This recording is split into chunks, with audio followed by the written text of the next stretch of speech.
Hello students, पिछले video तक मैं आपको एक विमीय गति में पोजीशन के बारे में बता चुका हूँ। अब हम जानेंगे एक विमीय गति में विस्थापन। तो विस्थापन क्या है? विस्थापन का मतलब है कि किसी वस्तु की पोजीशन में कितना चेंज हुआ है, इस बात का मापन विस्थापन कहलाता है।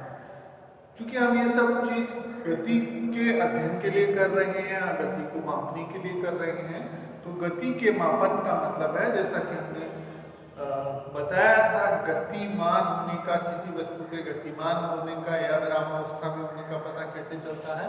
यदि कोई वस्तु अपनी स्थिति समय के साथ बदल रही है तो इसका मतलब है कि वो वस्तु गतिमान है, और यदि किसी वस्तु की स्थिति में समय के साथ परिवर्तन नहीं हो रहा है तो इसका मतलब है कि वह वस्तु गतिमान नहीं है। और इसके लिए मैंने आपको 3-4 चीज़ें बताई थी कि हमारे पास क्या क्या होना चाहिए। एक तो निर्देश फ्रेम होना चाहिए। निर्देश फ्रेम मतलब कि ऐसी कोई स्थायी वस्तु जिसके साथ हम गतिमान वस्तु की तुलना कर सकें। तो निर्देश फ्रेम यानी कि निर्देश फ्रेम में भी निर्देश फ्रेम का मूल बिंदु, तो देखो यहाँ पर मैंने एक विमीय निर्देश फ्रेम लिया है। एक विमीय निर्देश फ्रेम का मतलब है कि मैंने एक ही अक्ष लिया है। आप चाहे जिसको एक्स एक्सिस नाम दे सकते हैं।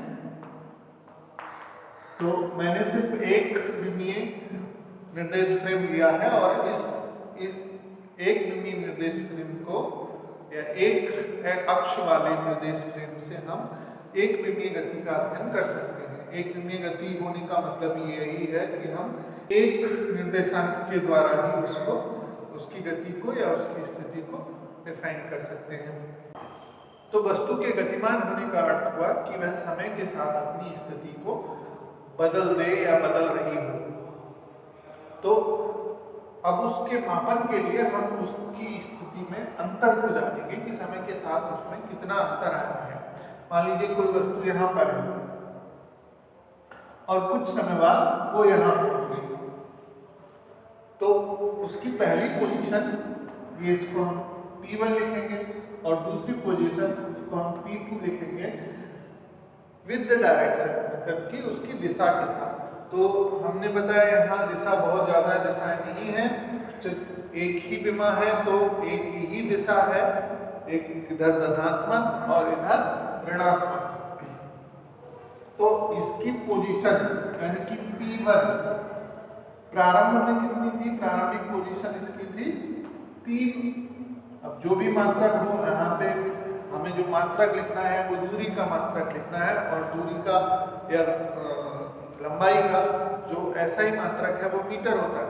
लेकिन यहाँ पर मैंने ये भी कहा था कि निर्देश फ्रेम हम अपनी सुविधा अनुसार निर्देश फ्रेम और मात्रक अपनी सुविधा अनुसार बनाते हैं। जो हमारे लिए सुविधाजनक हो हम वो मात्रक यहाँ पर प्रयोग कर सकते हैं। तो मैं यहाँ लिख सकता हूँ कि इसका जो प्रारंभिक स्थिति है या इनिशियल पोजीशन है वो P1 3 मात्रक है, और इसकी जो दूसरी पोजीशन है यानी कि P2 कैसे फाइनल पोजीशन, तो फाइनल पोजीशन जो है 6 यूनिट या 6 मात्रक है। तो इस कण की पोजीशन में कितना अंतर आया, उस डिफरेंस को हम विस्थापन कहते हैं। विस्थापन को नॉर्मली S से डिनोट करते हैं, और S बराबर हम लिखेंगे P2 माइनस P1, मतलब कि अंतिम स्थिति माइनस प्रारंभिक स्थिति, final position minus initial position. तो यहाँ इस उदाहरण में अगर आप देखें तो S बराबर हो जाएगा 6 मात्रक माइनस 3 मात्रक, या ये आ जाएगा आपका 3 मात्रक। ये बात ध्यान रखने की है कि विस्थापन का मात्रक वही है जो कि लंबाई या दूरी का मात्रक है। विस्थापन एक सदिश राशि है। इसका क्या मतलब हुआ? इसका मतलब ये हुआ कि विस्थापन आपको इस दिशा के साथ भी लिखना है कि विस्थापन किस दिशा में हो रहा है। जैसा कि अभी जो उदाहरण था यहाँ से यानी कि 3 मात्रक से 6 मात्रक तक विस्थापन हुआ। तो इस केस में विस्थापन की जो दिशा रही वो ये रही और यह दिशा धनात्मक है, मतलब कि विस्थापन धनात्मक दिशा में हुआ। इसीलिए हमने जो P2 माइनस P1 करके निकाला, 3 यूनिट आया, 3 मात्रक आया और 3 मात्रक धनात्मक था।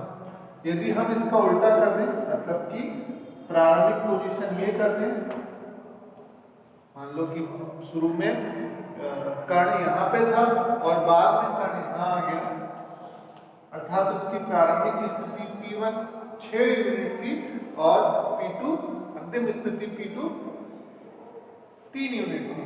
तो उसका जो विस्थापन होगा that is P2 minus P1 that equal to 3 minus 6 that is minus 3 unit.